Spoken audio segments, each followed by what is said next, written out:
Chers internautes, bonjour, bienvenue pour ce 144e Citrep sur la Syrie en compagnie d'Aïssar Midani. Aïssar, bonjour. Bonjour Raphaël, bonjour chers internautes et bonjour à vous dans ces belles journées de mai. Oui, c'est vrai que les beaux jours reviennent en France, de ce côté-là de l'hémisphère. Il y a peut-être des gens qui nous suivent, on ne sait pas, de l'autre côté de l'hémisphère. Euh, et alors sans transition, en Syrie aujourd'hui, eh bien c'était la journée de commémoration des martyrs, la journée des martyrs. Alors peux-tu nous expliquer comment est née cette journée et ce qu'elle représente aujourd'hui? Alors cette journée des martyrs, en fait, c'était historiquement en fait le pouvoir ottoman. Safar Jamal Bacha, appelé Safar. Safar, ça veut dire le sanguinaire. En fait, qui avait effectivement pendu les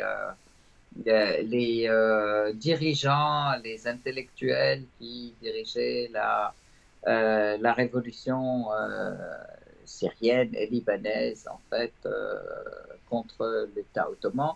Mhm. Et donc, à partir de ce jour-là, effectivement, c'était vraiment comment dire, une élite du pays et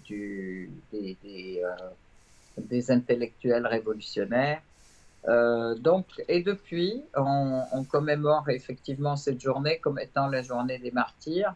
On peut dire que depuis effectivement cette date-là, il y a toujours des gens qui ont versé leur sang sur la terre de la Syrie pour défendre le pays. Notamment, je voudrais revenir à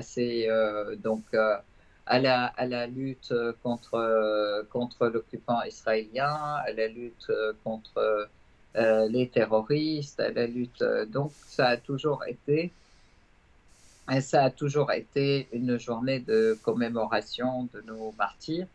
À cette occasion, en Syrie, il y a aujourd'hui donc des défilés de la jeunesse partout qui, à nouveau, recommencent le serment de défense de la patrie. Il faut se dire aussi que cette guerre terroriste contre la Syrie depuis 13 ans, donc depuis 2011, 12 ans maintenant, 12 et la 13e année commence, en fait, depuis 12 ans, a été aussi, comment dire, a fait un énorme flot de sang sur la terre syrienne pour la défense d'ailleurs de l'armée, mais aussi de militants, mais aussi de civils, donc des milliers de personnes qui ont donné leur vie et versé leur sang, et pas seulement de la Syrie, mais aussi des forces alliées, je peux dire des forces de Hezbollah, des forces du Parti populaire syrien, des forces patriotiques des autres partis aussi, et du Baas. C'est pour rendre hommage à toutes ces personnes tombées dans le combat pour la défense de la patrie. On leur fait notre salut et on refait notre serment pour la défense du pays et de la Mhm. patrie. Alors je précise que c'est un jour férié hein, en Syrie. Et C'est un jour de congé, mhm. pas férié, mais en fait c'est un jour de congé. Et effectivement, donc, où tout le monde est occupé donc, à présenter effectivement des activités à la fois culturelles et dans le sens patriotique, alors des défilés, des chansons, il y a aussi des pièces de théâtre, etc., qui sont à cette occasion. Voilà. D'accord. Alors un point très important que nous allons aborder maintenant, c'est la visite du président iranien Raisi en Syrie, qui a eu lieu très récemment, une visite qui a duré 2 jours.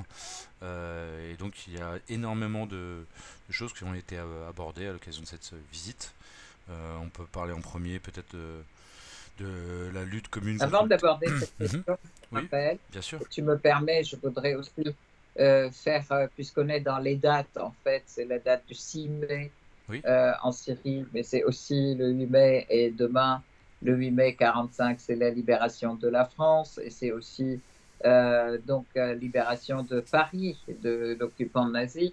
Là aussi, on peut dire, on peut saluer tous ceux qui se sont battus contre les nazis du côté français mhm. et du côté européen aussi, il y en a eu, mais surtout, il est important de rappeler quand même que la victoire contre les nazis a été aussi très longuement et très grandement épaulée par les forces russes qui ont défait les nazis. L'URSS, tout à Et, fait. euh, et c'est très important aussi de voir à la lumière de l'actualité aujourd'hui que la France est en train de se lier à nouveau avec les nazis sous la pression américaine, hein, les nazis en Ukraine, et qu'elle est en train de se battre contre la Russie qui avait combattu les nazis. Alors on en arrive à des inepties, des équations complètement ineptiques et contraires à la volonté des peuples, je dirais, et en tout cas pas au combat des peuples. Mhm. Et Que puisque... par ailleurs, Mhm. Puisqu'on parle des dates, on peut évoquer également le massacre de Sétif en Algérie. Est-ce que tu peux nous raconter cette page sombre de l'histoire de France? merci beaucoup, Raphaël. Effectivement, ben, à cette même occasion, il est important aussi de rappeler ce massacre de Sétif qui a eu lieu justement juste à la libération, après la libération de Paris, et que les Algériens qui ont participé aussi à la libération de Paris et à la lutte aux côtés des Français contre les nazis, et ils rentrent chez eux pour trouver leur village complètement, leur famille massacrée et leur village pratiquement anéanti. Il s'agit du village de Sétif en Algérie. Donc, ça fait partie des crimes contre l'humanité menés par l'armée d'occupation française en Algérie et qui peu à peu maintenant commence aussi à se dévoiler avec comment dire, les archives qui deviennent publiques en fait, ou une partie des archives. Il faut quand même que je rappelle que jusqu'à présent, il y a une très grande partie des archives de la guerre en Algérie de l'occupant français en Algérie qui sont encore occultés et on ne veut pas. En fait, bon, d'ailleurs, Macron, à la dernière visite en Algérie, ils avaient décidé avec le président Tebboune de mettre en place une commission qui va étudier cette histoire des deux côtés. À ce sujet, je renvoie les internautes vers une conférence très intéressante qui a été organisée il y a quelques mois par euh, l'Académie de géopolitique de Paris. Donc vous pouvez la trouver sur leur site internet et sur leur chaîne YouTube. La conférence parle en fait des 60 ans de l'Algérie indépendante et évoque très largement justement la problématique des archives et que les historiens aussi bien en Algérie et en France essaient de consulter. Et parle justement de cette commission, effectivement, Tebboune, mise en place par Macron. Voilà. Commise en place sous Macron. On va parler, Voilà. on va parler maintenant, je pense, de la visite de Raïssi en Syrie. Alors, effectivement, comme vous le savez, je ne sais pas si la presse en France en a parlé ou pas. Le président Raisi, qui est le président iranien, a fait une visite à la Syrie. Il est invité par le président Assad. Il a répondu donc à cette invitation en étant présent.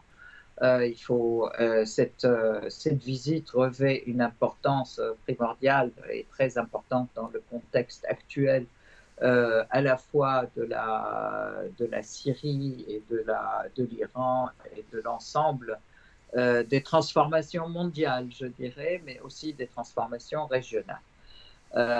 Parce que de toute façon, il faut savoir, la Syrie comme l'Iran souffrent tous les deux d'un blocus étouffant qui leur est imposé par les Américains. Et donc, tous les pays européens qui sont sous la pression américaine et sous la houlette américaine, mais aussi tous les pays dominés par l'OTAN et par les pays occidentaux. Ça d'une part. D'autre part, que les deux pays viennent couronner aujourd'hui et couronner leur victoire réelle contre le terrorisme dans la région et l'échec du plan américain dans la région, en fait, du nouveau Moyen-Orient, tant vanté par Condoleezza Rice, en fait, et par Bush, qui devait transformer toute la région en toutes petites entités qui se battent entre elles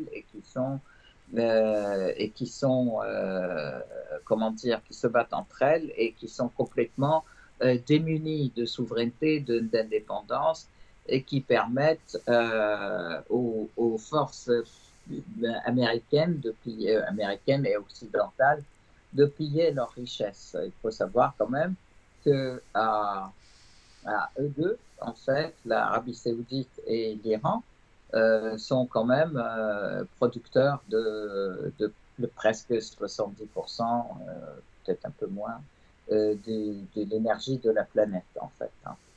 Je ne sais plus si c'était 50%, je crois, de l'énergie de la planète. Donc, ça, c'est de l'énergie, je pense, le pétrole de la planète. Bon, donc ça, c'est un point aussi très important qui donne beaucoup d'importance à cette visite. Hein.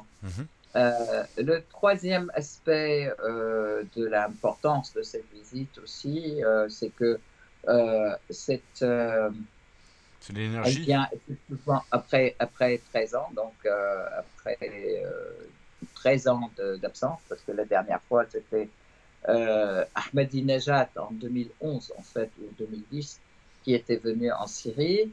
Bon, en fait, il faut savoir quand même que pendant tout ce temps, l'Iran a été aux côtés de la Syrie dans le combat antiterroriste, hein, et que aujourd'hui ce combat est couronné de succès malgré les petites poches qui restent en Syrie, parce que la Syrie a réussi à regagner et imposer sa présence sur l'ensemble du territoire syrien, hormis la poche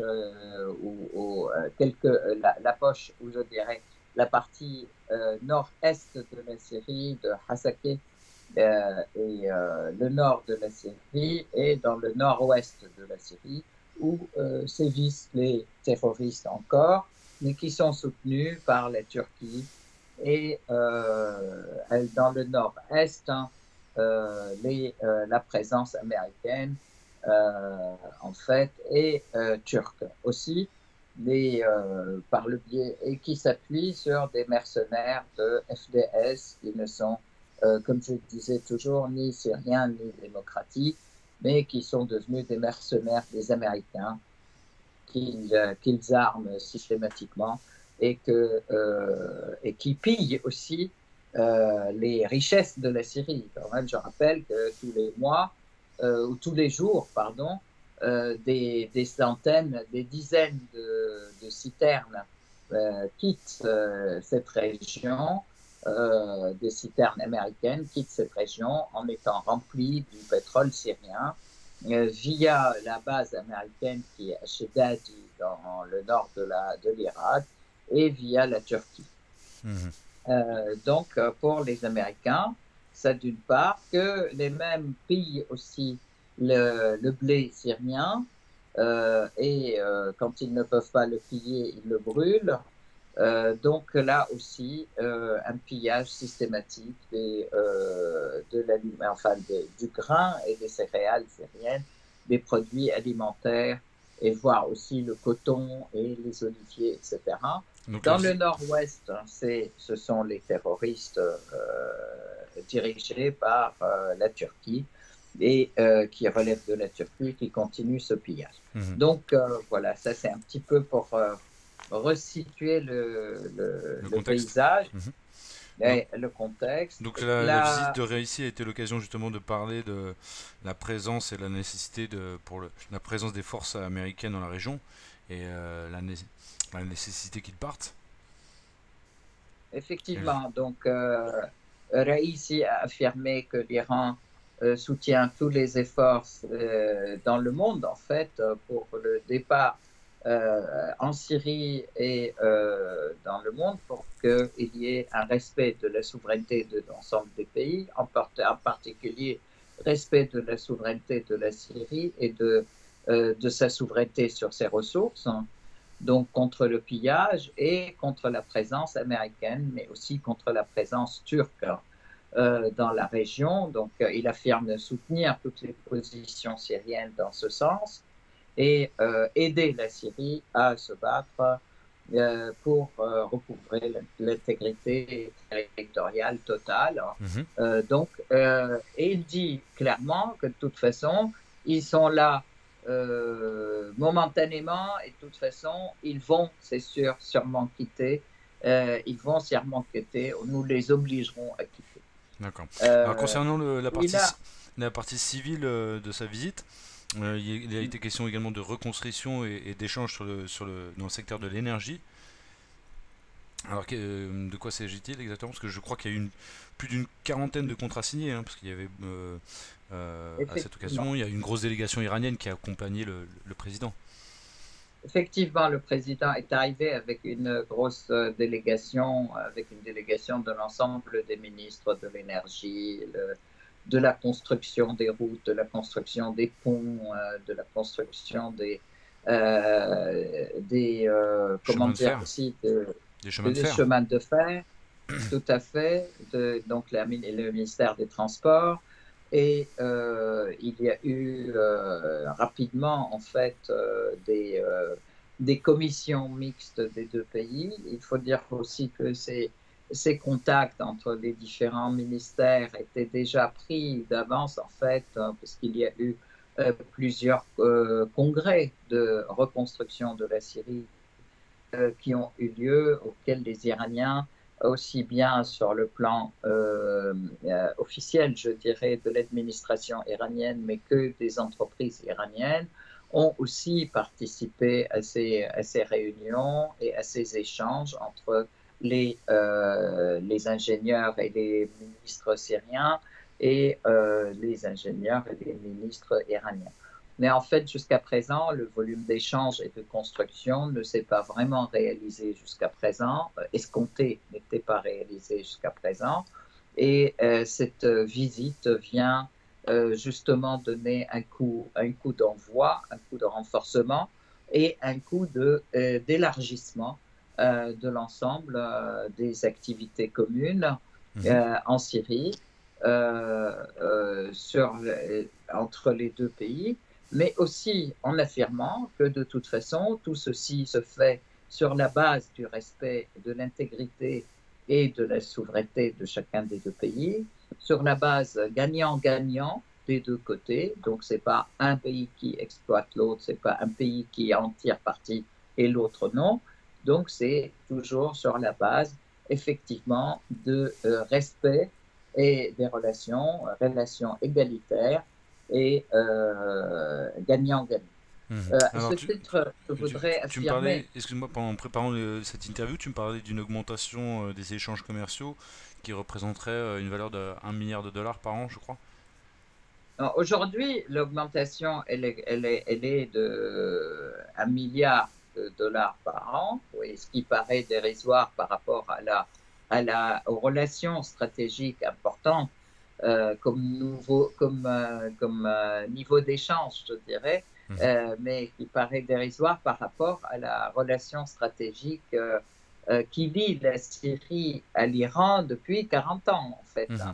Il faut savoir quand même que depuis que l'Iran a été agressé par l'Irak, la Syrie a été à ses côtés et a été aussi, ils avaient depuis ce moment-là, hein, dans les années 80, donc tissé des liens très importants, stratégiques sur le plan de l'échange militaire et puis sur le plan politique. Mais et ce volume d'échange était le volume d'échange malgré le grand rapprochement et malgré le soutien économique aussi très important pendant la guerre contre le terrorisme de l'Iran à la Syrie. Ce volume d'échange il est peu important selon par rapport à ce qu'on fait de l'importance, je dirais, des relations.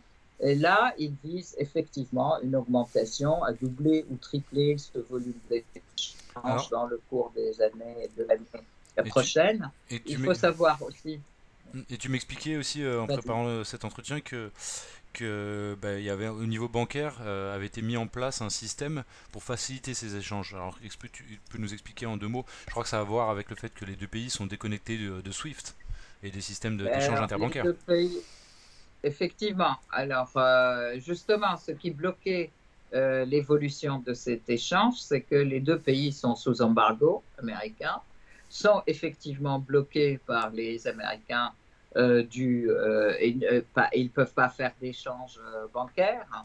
Ils ne peuvent pas participer à des interventions via le monde bancaire international, je dirais. Donc là, il était question effectivement de la création de relations bancaires entre une banque iranienne et une banque syrienne et les échanges qui se feraient entre elles, entre les deux banques, mais en monnaie locale. Ça, c'est quelque chose de très important et de très, je dirais, de très courageux, en fait, aujourd'hui, face à un embargo américain et occidental qui s'abat sur les deux pays et qui sur beaucoup de pays d'ailleurs et qui fait que effectivement cette possibilité maintenant est ouverte. Elle est ouverte aussi à travers l'accès à la commission, à l'ensemble du comité d'échange, du comité économique de la commission économique d'échange de Shanghai, puisque l'Iran en fait partie maintenant, la Syrie est à sa porte, même les pays du BRICS aussi, où l'Iran est à sa porte aussi, de la même manière l'Arabie saoudite, disons-le. Donc, tout ceci va dans le sens d'une coopération grandissante, dans un monde qui change d'ailleurs, dans un monde nouveau, qui a été aussi occasionné en grande partie par l'échec du plan américain au Moyen-Orient, occasionné par la résistance syrienne et le combat du peuple syrien, disons-le, le combat du peuple, de l'armée, de la direction syrienne, mais soutenu aussi par ses amis, dont l'Iran est le plus grand, avec la Russie, avec la Chine aussi. C'est aussi ce monde qui change et qui fait aussi, et là je voudrais dire en fait l'importance de cette rencontre entre l'Iran et la Syrie, c'est de vouloir aussi jouer un rôle différent à l'échelle mondiale et pas seulement à l'échelle de la région, puisque ils deviennent un peu le phare de cette lutte contre l'hégémonisme mondial et ils sont épaulés et voire je dirais ils rejoignent un axe qui est l'axe des pays qui rejettent cet hégémonisme américain et qui sont la Russie, la Chine principalement, mais aussi tous les pays du tiers-monde, dits appelés pays du tiers-monde, et les pays africains aussi. Donc, et les pays du BRICS, hein, Oui. appelons-le, quand même, Les BRICS, l'Amérique latine et le BRICS, les effectivement. BRICS qui ont d'ailleurs le vent en poupe en ce moment. Il y a pas mal de pays qui veulent rejoindre leur Oui, bloc. et Euh, d'Amérique latine qui veulent rejoindre mm, mm. aussi, hein. Alors, l'occasion, ça a été la visite de Raïssi en Syrie était l'occasion également de réaffirmer l'importance de la cause palestinienne. Il en a même parlé comme d'une cause principale, une cause première, Absolument, aussi bien pour les. Ouais, tu vas nous en parler. Il a visité absolument. les représentants palestiniens et il a fait une prière dans deux mosquées différentes, si j'ai bien compris, une sunnite et une chiite. Alors est-ce que tu peux nous parler de tout cela et de ce que cela symbolise et de ce que cela impacte? Absolument. Absolument. Alors justement, le président Raïssi, comme le président syrien, ont affirmé tous les deux que l'importance de la Palestine comme étant en fait le combat le plus important. Alors Raïssi parle de combat le plus important pour l'ensemble des pays musulmans, mais aussi d'ensemble des pays libres qui s'attache effectivement à la justice et à la liberté, et surtout à l'autodétermination des peuples, au droit des peuples À disposer à, d'eux-mêmes. à disposer d'eux-mêmes et disposer de leurs richesses. Donc, le combat des Palestiniens se situe effectivement comme étant le plus important. Et c'est un combat pour l'ensemble des pays musulmans, puisque la Palestine aussi abrite Jérusalem et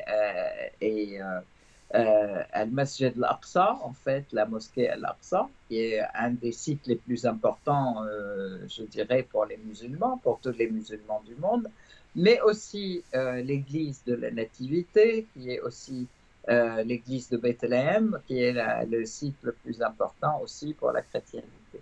Donc, c'est un combat aussi pour les Palestiniens. L'État fantoche-sioniste a été créé de toutes parts par les impérialismes, par les colonisateurs américains, français, britanniques et américains, après, par la suite, donc, et qui sont soutenus. Et tout ça contre les droits du peuple palestinien en usurpant ses terres et aujourd'hui avec une répression qui s'abat sur le peuple palestinien qui est absolument insoutenable et qu'il faut donc là les deux présidents ont affirmé à la fois l'importance de ce combat mais aussi l'importance de ce phare, je dirais, ou de cet objectif pour l'ensemble des pays de l'axe de la résistance. Mhm. Donc là aussi, Raïssi a affirmé que la Syrie est une pierre angulaire dans l'axe de la résistance et que les défaites de l'impérialisme et les défaites du sionisme qui ont lieu aujourd'hui, ils ont lieu grâce effectivement à cet axe de la résistance qui se renforce et qui va finir par vider Pardon. virer les Américains de la région et aussi que Israël, de toute façon, sera fini de la région aussi et sous peu de temps. Mhm. Alors En la fait, prière. il dit aussi que Mhm. de toute façon, ce qui explique aujourd'hui est que nous soutenons en fait la lutte du peuple palestinien tous les jours. Donc, c'est pas fortuit le fait de la montée de toutes ces résistances et tout cet héroïsme de la jeunesse palestinienne et face à ces bourreaux. De plus, effectivement, il a rencontré, pour ce faire, l'ensemble des organisations palestiniennes à Damas. Donc, il a eu des entretiens avec tous les dirigeants palestiniens qui sont à Damas. Et cet entretien, il y a eu aussi un défilé au camp Yarmouk en Syrie. un défilé militaire en fait, des forces de Al-Quds, des brigades de Jérusalem, mais aussi des forces armées de l'ensemble des positions palestiniennes, des organisations palestiniennes. Ça a été, qui ont salué donc le président là ici, il les a rencontrés aussi et ont discuté effectivement de la stratégie de libération. Mhm. Euh, de plus, donc, il a été à la mosquée Ruqiyya, Masjid Ruqiyya, et il a fait cette Zainab et Ruqiyya, en fait, et il a fait et puis, C'est un lieu de euh, pèlerinage, si j'ai bien compris, hein, chiite. oui, c'est un lieu de pèlerinage, effectivement, des chiites, mais aussi il a fait une prière à Masjid al-Umawi, qui est Amoui, à Damas, qui est quand même une des mosquées, je dirais, symbole de Damas, et aussi qui est censée ou qui est comptée sur les sunnites, en fait, donc chiites, sunnites, etc., ce qui montre que effectivement il est pour l'unité et pas du tout pour le confessionnalisme sur lequel les Américains ont toujours essayé de jouer pour diviser les peuples de la région. Et là, il a dit clairement que de toute façon, les Américains ont toujours cherché à dresser les pays de la région les uns contre les autres, soit pour des raisons confessionnelles, pour des raisons ethniques et quelconques et autres. Mhm. D'ailleurs, le plus grand exemple maintenant on y reviendra, le Soudan. Mhm. Voilà. Mais ce que je voudrais dire, je Oui. voudrais reprendre un petit peu le côté énergie qui a été signé effectivement, parce qu'ils se sont engagés, le président ici a comment dire, poussé dans le sens d'une création rapide de tout un tas de centres de production d'énergie électrique, hein, et que de toute façon, il faut faire vite pour que, effectivement, le train de l'économie syrienne reparte de plus belle, d'une part, et que d'autre part, il est important qu'il y ait la construction de chemins de fer qui relie l'Iran à l'Irak et à la Syrie, ce qui permet un écoulement ou un transit de l'ensemble des denrées dans tous les pays de la région de manière complètement facile et fluide. Oui. Et d'ailleurs, cette visite de Raisi en Syrie, si je ne me trompe pas, elle fait suite à une rencontre récente des ministres de l'économie de plusieurs pays. Jordanie, Exactement. Irak, Arabie Saoudite, Syrie.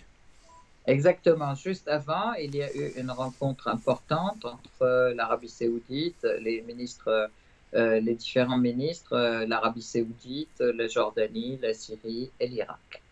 Et en fait, l'Irak aussi affirme à toutes ces occasions qu'elle est toujours en train de tendre la main à tous les pays voisins. Donc, l'Iran est un pays voisin important et ils ont d'excellentes relations et d'excellents échanges, qu'ils veulent aussi multiplier les échanges avec la Syrie, puisque l'Irak et la Syrie ont des frontières communes et sont des pays voisins, que les Américains ont cherché toujours à créer la discorde, pas la discorde, mais en fait une distance entre les deux pays en mettant les terroristes de Daesh sur les frontières syro-irakiennes et en créant aussi la base Al-Tanf du côté syro-irakien jordanien et la base qui est au nord-est de la Syrie aussi pour couper le chemin entre l'Irak et la Syrie. Or là, là aussi, encore aujourd'hui, il y a eu un bombardement de l'armée irakienne contre des bases de Daesh, justement, euh, en, en, en Irak. Et il faut que je rappelle quand même qu'à chaque fois que les Américains ou la Syrie, l'armée syrienne ou l'armée irakienne arrivent à la fin de Daesh ou arrivent à s'attaquer à Daesh, c'est l'armée américaine qui s'attaque à l'un ou l'autre, en fait, Mhm. hein, Mhm. de manière à préserver Daesh, alors qu'ils prétendent être là pour lutter contre le terrorisme. Alors on arrive bientôt à la 35e minute de notre site rep, mais c'est vrai qu'il fallait parler de cette, longuement de cette visite de Raïssi en Syrie parce qu'elle revêt une importance stratégique majeure. Alors on va parler Mm. maintenant de Palestine, puisque Adnan Houder malheureusement est décédé des suites de la maltraitance israélienne, hein, puisqu'il a été victime d'une détention administrative arbitraire à laquelle il s'opposait par une grève de la faim et bien le régime bien souvent impitoyable d'Israël l'a laissé mourir de cette grève de la faim. Est-ce que tu peux nous parler des conséquences et également qui était Adnan Houder? Alors, oui, effectivement. Alors, Adnan Khodr, il a rejoint je dirais, l'ensemble des martyrs qui tombent tous les jours pour l'indépendance de la Palestine et dans la lutte du peuple palestinien. Euh, D'ailleurs, tout de suite après, il y a tous les jours 4, 5, 6 jeunes palestiniens qui sont tués, soit parce qu'ils mettent, ils mènent des opérations contre l'armée israélienne ou contre des checkpoints, hein, soit en prison parce qu'ils ils mènent une grève de la faim contre la détention arbitraire, qui est cette détention administrative, hein. On va dans les villes et dans les villages et on s'attaque et l'armée israélienne emprisonne et attaque et prend, en fait, kidnappe les Palestiniens, même parfois de leur lit, parfois ils prennent les enfants, etc. Alors maintenant, effectivement, Adnan Khodr, c'est quelqu'un qui a mené sa grève de la faim, 87 jours de grève de la faim. Et ce n'est pas la première, si je ne me trompe pas, Et hein. ce n'est C'était sa pas la quatrième. première, comme tu dis exactement. Donc, comme tous les héros d'ailleurs, il y a ceux qui ont fui cette prison de Jarbour, qui sont à travers un tunnel qu'ils ont creusé avec leur cuillère à partir de leur cellule, et dont l'un a été tué, l'autre est en détention. On a parlé d'ailleurs la dernière fois de la maltraitance, en fait. Ils sont battus, y compris les femmes, y compris les enfants, etc. Donc, ce sont des conditions absolument fascistes, hein, et horribles de détention inhumaine, qui n'émeuvent personne. D'ailleurs, dans tous les médias occidentaux, on n'entend même pas parler de tout ça. Tous ces gens qui se prennent pour les défenseurs des droits de l'homme et qui ne défendent rien d'autre que les oppresseurs des hommes, des êtres humains. Il y a eu une jeune femme de 27 ans qui a été tuée à un checkpoint tout de suite après Adnan Khodr aussi. Et donc, C'est la mort de Adnan Houder a également, donc, comme tu l'as évoqué très brièvement, provoqué une grève générale dans toutes les prisons palestiniennes. voilà, Donc elle s'oppose bien sûr aux détentions administratives arbitraires, comme on l'a dit. Elles sont également en faveur de l'amélioration des conditions de détention des Palestiniens. Mais surtout, si j'ai bien compris, ils appellent également à l'appui de la lutte armée pour leur cause, parce qu'ils constatent absolument, les limites des grèves de la faim, que malheureusement ça n'habitue ni absolument. évidemment les Israéliens, mais malheureusement pas assez la communauté internationale.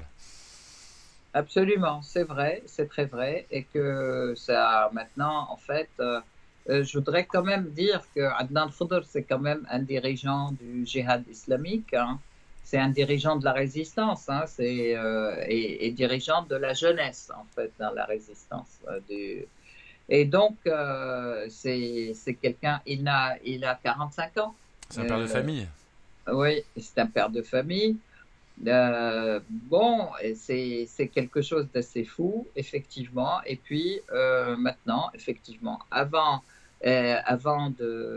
le dernier jour de sa grève de la faim, il fait un appel à tous les Palestiniens, justement, de ne jamais céder à la pression De du l'occupant. geôlier israélien, à ne jamais céder à l'occupant israélien, quel qu'il soit, de continuer la lutte pour la libération et à continuer la lutte pour les droits du peuple palestinien. Mhm. Moi, je voudrais faire une parenthèse quand même à ce niveau, rappeler quand même non seulement que tous les jours et que depuis le début du mois jusqu'à maintenant, il y a eu plus de 200 personnes qui ont été tuées, que tous les jours il y a des morts et des blessés, que les journalistes sont attaqués, que quand il y a une personne qui est... les Israéliens tirent à bout portant sur des militants, qu'ils empêchent les ambulances et les aides médicales à venir leur venir en aide, hein. Donc ils les laissent mourir soit d'hémorragie comme ça sur le trottoir, etc. Ils empêchent toute personne à venir en aide à tous ces personnes. Et tu me parlais également du martyr du village d'Harira en ce moment qui subit un blocus depuis 14 jours. Exactement. Alors, la ville de Ariha, elle est encerclée par les Israéliens depuis 14 jours, hein, encerclée. Euh, les voies de sortie, d'entrée, etc., dans la ville sont bloquées. Et ça fait 14 jours et les habitants commencent à manquer de vivres, ils ne peuvent pas sortir, ils commencent à manquer de tous les... Et là, c'est parce que il y a eu une attaque contre un checkpoint, hein, et puis la personne a été à Ariha, je crois, où il la soupçonne qu'elle soit à Ariha. Il demande aux habitants de dénoncer l'acteur, en fait, Hmm. de cette opération. Mais bien sûr, ça ne sera pas fait. Et puis là, la ville est sous blocus depuis 14 jours. Alors il y a Alors, une agression. Pardon. là-dessus, encore une fois, moi je voudrais dire, il y a 2 jours, c'était la journée des journalistes, hein, la journée mondiale des journalistes, hein. Et là, je voudrais dire que des journalistes comme Julian Assange, comme des gens qui disaient la liberté, qui dénonçaient justement ces abus et ces répressions partout dans le monde, hein, ben lui, ça fait depuis quelques années qu'il est emprisonné, qu'il est de manière à ce que complètement aberrante et arbitraire, il est en train de mourir à petit feu dans sa prison. Mais donc, je rappelle Shirin Abu Akleh qui a été tuée aussi par les Israéliens, comme beaucoup de journalistes qui sont attaqués, comme beaucoup de personnes. Et en fait, rien ne transpire aujourd'hui dans la presse occidentale mainstream de tous ces pays qui se disent défenseurs des droits de l'homme. Eh ben, rien ne transpire de tous ces crimes. Et donc, il est important que nous tous, en fait, portions le flambeau de la défense de ces personnes et du respect de leur humanité, du respect des droits de l'homme, alors que tout le monde se gargarise de respect des droits de l'homme, ce sont les premiers à les violer. Et Entièrement d'accord avec toi, Issar Midani. Les journalistes alternatifs et honnêtes sont peu nombreux, mais ils sont en première ligne et ils sont souvent victimes d'exactions. Donc que ce soit les journalistes comme ça ou les lanceurs d'alerte, même de manière générale, nous devons de les soutenir au maximum, nous les ouais, citoyens éclairés et engagés. ouais. Euh, du coup, j'enchaîne sur l'agression israélienne sur l'aéroport d'Alep, qui a eu lieu récemment. C'était quand? C'était Le 1er mai. 1er mai, d'accord. le 1er mai, à l'aube, en fait. Il me semble que c'était le 1er mai, Mhm. je vérifie. En tout cas, c'est la énième attaque, la deuxième attaque contre l'aéroport d'Alep, hein. Il faut savoir, après le séisme, en fait, hein, c'est donc la deuxième attaque de l'aéroport d'Alep suite au séisme du 6 février. Mhm. Il faut savoir que quand même, ils ont quand même transformé, c'est un aéroport, d'abord c'est un aéroport civil. Deuxièmement, depuis le séisme, c'est l'aéroport qui reçoit toutes les aides humanitaires et en fait pour aider la population sinistrée par le séisme, d'ailleurs pour lequel les pays occidentaux n'ont pas du tout participé à l'aide. Troisièmement, il faut savoir aussi que ces attaques, elles ont mis hors service l'aéroport, que donc il a été obligatoirement arrêté et que les Israéliens prétendent que cet aéroport international, il est en train enfin pas seulement l'aéroport, mais aux côtés de l'aéroport, en fait, dans la circonférence qu'ils ont attaquée, ils disent qu'il y a des bases iraniennes, en fait, ou que il y a des armes qui transitent par. Et là-dessus, bon, donc maintenant on voit les résultats. Il y a eu quatre structures, quatre industries qui ont été attaquées, plus que quatre industries qui ont été attaquées, en plus de l'aéroport d'Alep. Et ce sont des industries agroalimentaires. Une usine qui a été créée en 2014 qui transforme le blé, en fait, en bourreau. Une autre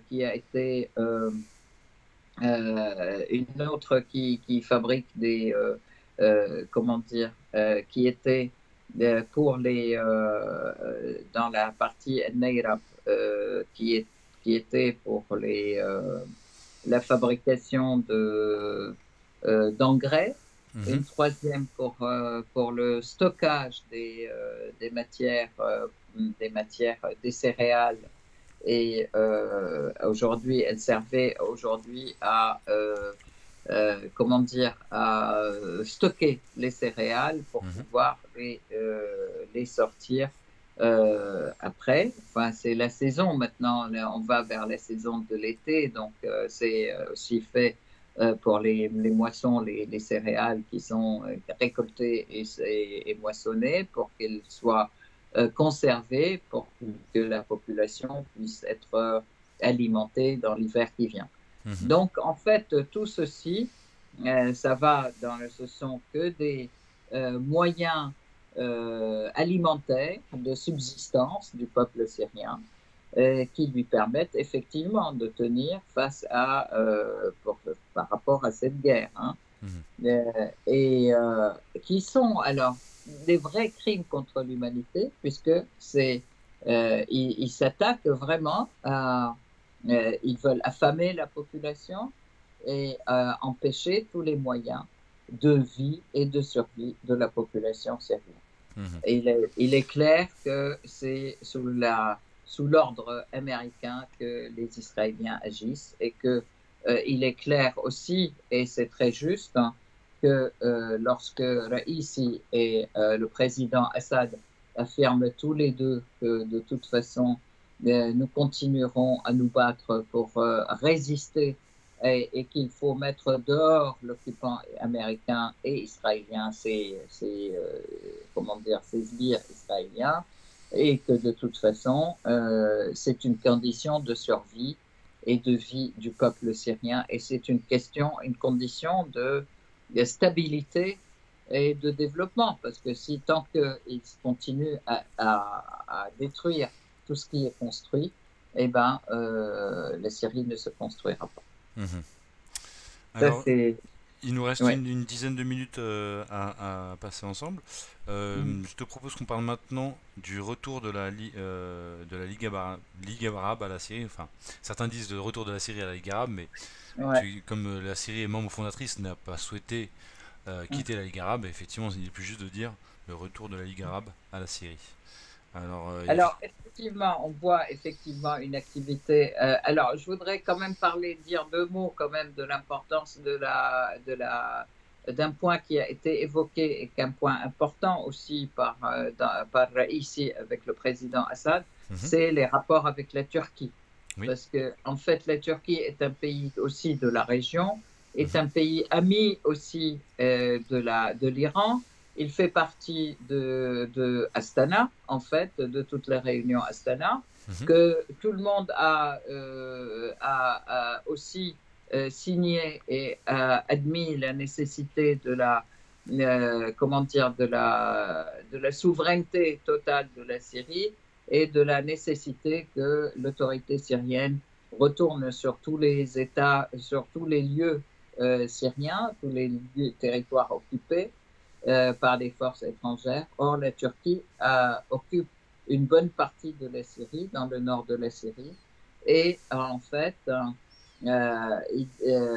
Raisi dit quand même qu'il soutient parfaitement le départ en fait de la Turquie de l'ensemble de la Syrie mhm, et que d'un autre côté, ils sont en dialogue amical avec la Turquie pour les convaincre que la sécurité de la Turquie va aussi de la sécurité de la Syrie et qu'il est important qu'ils se retirent et que s'ils ont des problèmes avec certaines factions, je dirais, qui habitent en Syrie, le meilleur moyen de sauvegarder leur sécurité ou leur sûreté nationale, c'est de permettre à l'armée arabe syrienne de couvrir l'ensemble du territoire syrien, de son territoire, donc, et que ce n'est que comme ça que la Turquie sera aussi sauvegardée. mhm, Aussi, ils ont discuté quand même de la question des réfugiés et que s'il n'y a pas de développement de la Syrie et s'il n'y a pas les conditions de vie meilleures, hein, eh ben les réfugiés syriens qui sont nombreux en Turquie ne pourront pas revenir parce qu'il est important que quand ils reviennent, ils aient des conditions de vie décentes et correctes et qu'ils participent aussi à la construction, à la reconstruction de la Syrie. mhm. Alors c'est vrai que Voilà. c'est une question importante, surtout vu que les élections turques approchent. Alors le retour D'une de... part, et puis que d'autre part aussi, je voudrais te dire aussi qu'il est question même maintenant que il y ait une rencontre hein, à nouveau, une autre réunion syrienne turque avec la Russie et l'Iran qui ait lieu avant les élections en fait, alors qu'elles sont là pratiquement, elles sont le 14, elles ont lieu le 15 mai. Mhm. Mm. Et que la précédente réunion date de il n'y a pas si longtemps que ça. Alors Ouais. le retour de la Ligue arabe à la Syrie, tu parlais d'une activité diplomatique intense. Oui, tout à fait, pour qu'il y ait un retour de la Syrie à la Ligue arabe, en fait, et que surtout, on pense, il y a des informations qui disent que la Syrie sera présente dans le sommet arabe à Riyad, qui va avoir lieu donc au mois de juin cette année. Donc, on dit, je dirais qu'il y a des informations des services qui disent que effectivement la Syrie sera présente. D'accord. Alors une Voilà. information importante que je vais te demander de commenter de manière très brève, c'est l'attaque de drones sur le Kremlin. Donc il semblerait que Poutine soit visé. Ouais. Alors, la veille alors hier, en fait, hein, hier ou avant-hier, mais je sais plus, les choses se font tellement vite. C'est il y a plusieurs Euh, jours. ah, C'était il y a ouais. plusieurs jours, oui, tout à fait.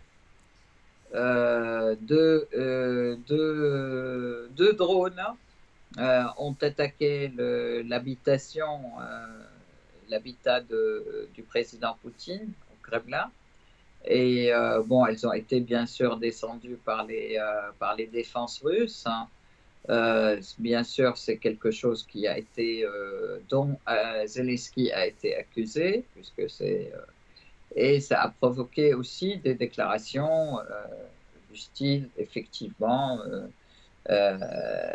Medvedev, par exemple, qui dit maintenant on accepte de Zelensky qu'une capitulation totale parce que c'est un criminel. Euh, les, euh, les, euh, les déclarations de Lavrov et Madame Zakharova qui disent que de toute façon ce sont les Américains qui désignent, qui somment Zelensky qui le poussent à faire des choses de ce style et que de toute façon ces crimes seront répondus parce que c'est une tentative d'assassinat quand même, hein, Mhm. d'un chef d'État, du chef d'État russe. Et bien sûr, il y a les protections, mais de toute façon, c'est une tentative d'assassinat. Mhm. Et ils disent que de toute façon, ça sera puni et les réponses viendront en temps et en heure et que les Américains seront surpris de la réponse. Voilà. Ok. Alors, le dernier point qu'on Mais a, qu'ils ne peuvent pas mettre en danger la paix mondiale. le dernier point qu'on va pouvoir aborder avant de clore ce site web, c'est la guerre au Soudan. Malheureusement, c'est vrai qu'on voyait des conflits s'éteindre, par exemple au Yémen ou ailleurs, et malheureusement, mais il y a un nouveau conflit qui vient de s'allumer. Au Soudan, c'est pas totalement un nouveau conflit, parce que le Soudan, c'est un pays ça fait des années que ce pays est déstabilisé. Et là, donc, ce sont deux factions rivales qui s'opposent et qui ont déjà fait des milliers de morts. Alors, est-ce que tu peux nous expliquer brièvement, en 3 minutes chrono, ce qui se Rapidement, passe? rapidement, ce qu'il faut savoir, on se demande ce qui se passe au Soudan, puisque c'est une partie de l'armée qui s'oppose à une partie qui a été aussi parallèle à l'armée, mais bon, dont l'armée était consentante. Mais là, c'est tout d'un coup une bagarre entre les deux chefs de ces deux armées. Bon, moi, je peux dire en tant qu'élément d'analyse, il faut savoir que tous les deux sont pro-américains, que tous les deux sont pro-israéliens, que de toute façon, les États-Unis avaient tout intérêt à les monter l'un contre l'autre parce que ça provoque une déstabilisation de la région qui est donc au sud De de l'Égypte. l'Égypte d'une part, et puis que d'autre part, le Soudan est un pays très important parce qu'il est très riche. Il y a à la fois des mines, il est très riche en énergie. Vous savez que le Soudan du Sud qui a été l'objet de la sécession il y a quelques années, donc qui s'est séparé du Soudan du Nord, qui s'est séparé du Soudan, quoi, et qui est riche en pétrole, que le Soudan, la partie australe du Soudan est riche en or, et qu'il il y a aussi beaucoup de mines et beaucoup de richesses dans ce pays qu'on a envie que les Américains ont envie de découper en dressant leurs deux alliés l'un contre l'autre hein, pour une domination personnelle de l'un ou de l'autre. Hein. Et ça permet le pillage des ressources et de la richesse du pays, comme ça a été le cas d'ailleurs, disons-le, en Libye Mhm. quand même. Et il y a aussi et jusqu'à maintenant, la stabilité ne voit pas le jour en Libye. Hein, Mhm.